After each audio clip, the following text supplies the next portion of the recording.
بسم اللہ الرحمن الرحیم۔ رسول اللہ صلی اللہ علیہ وآلہ وسلم نے ارشاد فرمایا، جب اللہ تعالیٰ کسی کو کسی زمین پر فوت کرنے کا ارادہ کرتا ہے تو اس بندے کے لیے اس جگہ کوئی حاجت رکھ دیتا ہے۔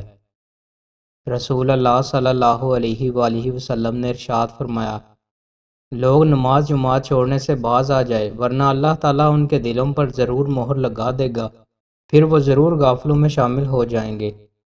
رسول اللہ صلی اللہ علیہ وآلہ وسلم نے ارشاد فرمایا، مل کر اور اللہ پاک کا نام لے کر کھایا کرو کہ کھانے میں برکت ہوگی۔ رسول اللہ صلی اللہ علیہ وآلہ وسلم نے ارشاد فرمایا، جو مال چھوڑ جائے تو وہ اس کے وارثوں کا ہے، اور جو عیال و اطفال چھوڑ جائے تو وہ ہماری طرف ہیں، ہم ان کے ذمہ دار ہیں اور ہم ان کی کفالت کریں گے۔ رسول اللہ صلی اللہ علیہ وآلہ وسلم نے ارشاد فرمایا، اللہ تعالیٰ فرماتا ہے، ابن آدم تو میری عبادت کے لیے یکسو ہو جا تو میں تیرا سینہ بے نیازی سے بھر دوں گا اور تیری محتاجی دور کر دوں گا۔ اگر تو نے ایسا نہ کیا تو میں تیرا دل مشغولیتوں سے بھر دوں گا اور تیری محتاجی دور نہ کروں گا۔ رسول اللہ صلی اللہ علیہ وآلہ وسلم نے ارشاد فرمایا، اگلی صف کو پورا کرو، پھر اس کو جو اس کے بعد ہے، بس جو کمی ہو وہ آخری صف میں ہونی چاہیے۔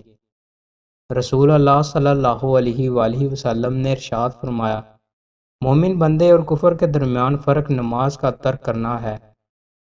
رسول اللہ صلی اللہ علیہ وآلہ وسلم نے ارشاد فرمایا، درمیانی چال اختیار کرو اور بلند پروازی نہ کرو، اور عمل کرتے رہو، تم میں سے کسی کا عمل اسے جنت میں نہیں داخل کر سکے گا۔ میرے نزدیک سب سے پسندیدہ عمل وہ ہے جس پر ہمیشگی کی جائے، خواہ کم ہی کیوں نہ ہو۔ رسول اللہ صلی اللہ علیہ وآلہ وسلم نے ارشاد فرمایا، اللہ کی قسم میں نہیں جانتا، اللہ کی قسم میں نہیں جانتا، جبکہ میں اللہ کا رسول بھی ہوں کہ میرے ساتھ اور تمہارے ساتھ کیا سلوک کیا جائے گا۔